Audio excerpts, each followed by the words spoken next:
का ये अनीत का धन है। अनीत का धन पैदा करने वाले को उसके बारिश को 3 पीढ़ी तक देता है, बारिश को भी पेड़ सकता है।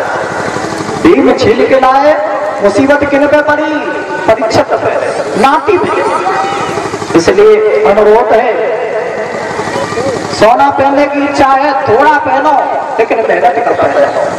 कभी भी ये न सोचो कि कोई माता बहन जा रही है गहने पहने के चलो आगे चल के बम्बा पर लूट लो, ऐसा नहीं होना चाहिए। आज महाराज परीक्षित लौट के घर पहुंचे, शिकार नहीं। सुबह दूसरे दिन महाराज फिर शिकार के लिए आए। सुबह से दोपहर तक महाराज परीक्षित ने अनेकों जीवों का वध किया।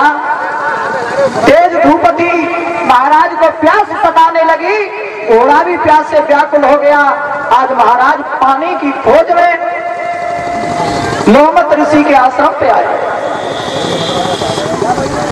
लोमत ऋषि के आश्रम पर जिस समय आए हैं, दोपहर का समय है, वो संत भगवान के ध्यान में बैठे हैं, भगवान का भजन कर रहे हैं। क्योंकि ध्यान रखना, एक पति जी कहा हो व्यवस्था, हाँ भैया व्यवस्था भी बनाए रखो। धूप आ रही है, थोड़ी इधर व्यवस्था बना, हाँ इधर से बैठ उठा के इधर दोपहर का समय है, महाराज को प्यास लगने लगी। आज महाराज पानी की खोज में लोमत ऋषि के आश्रम पे आए हैं, तो देखा है कि महात्मा जी भगवान के भजन में मिली नहीं। क्योंकि पहले के जो संत थे त्रिकाल संध्या किया करते थे, 3 टाइम भजन करते थे, सुबह दोपहर और शाम। पहले के गृहस्थ 2 काल संध्या किया करते थे, सुबह शाम दोनों टाइम भजन करते थे। लेकिन अब ललन ने खिलाए थे घुसतना भजन कैसे करते।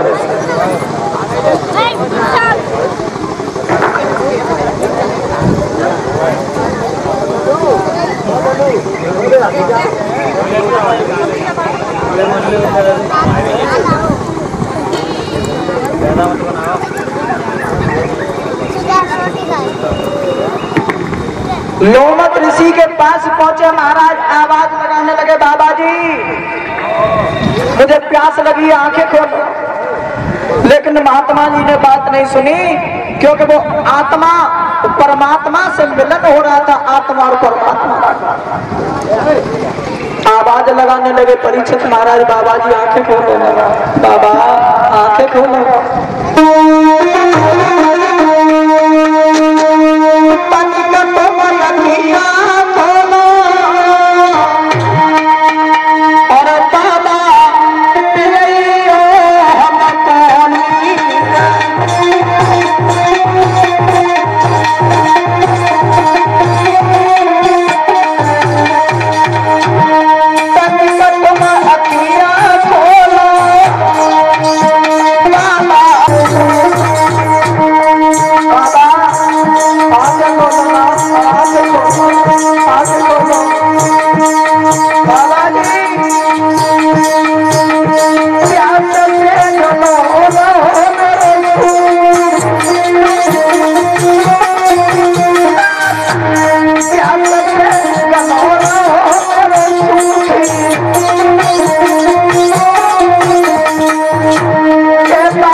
की कोई बात महाराज लोमत ऋषि ने नहीं सुनी, सुनाई नहीं पड़ा।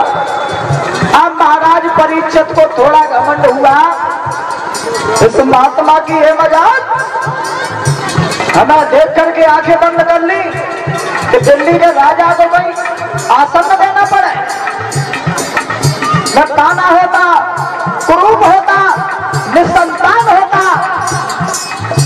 सुख नहीं होता हमें।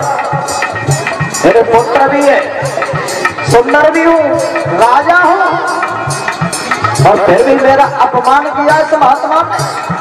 और जो महाराज परीक्षित के मन में थोड़ा घमंड आया, मुकुट में बैठा हुआ कली वो अपनी चाल चलाने लगा,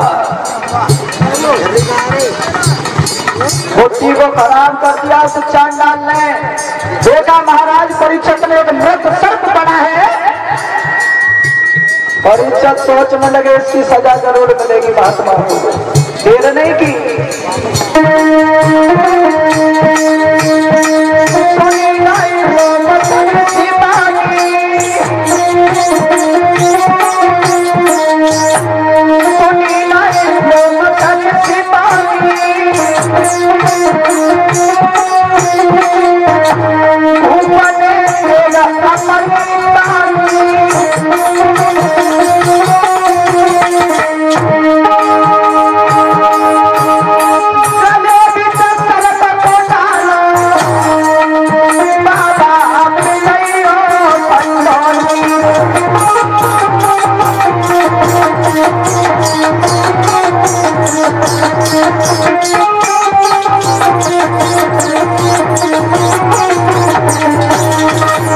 आज महाराज परीक्षित ने तुरंत उस मृत सर्प को उठाया तलवार से, लोमत ऋषि के गले में डाल दिया।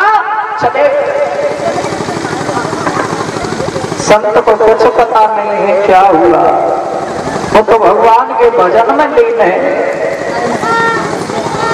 महाराज परीक्षित जब महलों में पहुंचे, इन्होंने अपने सर से मुकुट उतारा है, तो ध्यान रखना भगवत प्रेमियों, महाराज परीक्षित की आत्मा अंदर से पाप पाप चिल्लाने लगे। समझ गए महाराज परीक्षित, आज हमसे कोई पाप बन गया। इधर लोमत ऋषि के कुछ शिष्यों ने देखा ये राजा गुरुदेव के गले में मृत सर्प डाल के चला गया। पहुंच गए कहा, जहां महाराज लोमत ऋषि के पुत्र सरंगी ऋषि कौस्तुकी नदी में स्नान कर रहे थे। सारी सूचना दी है महाराज, तुम्हारे पिता के गले में एक राजा मृत सर्प डाल के चला गया, और जो पिता का अपमान सुना, वही पति धरती की हिली गई है।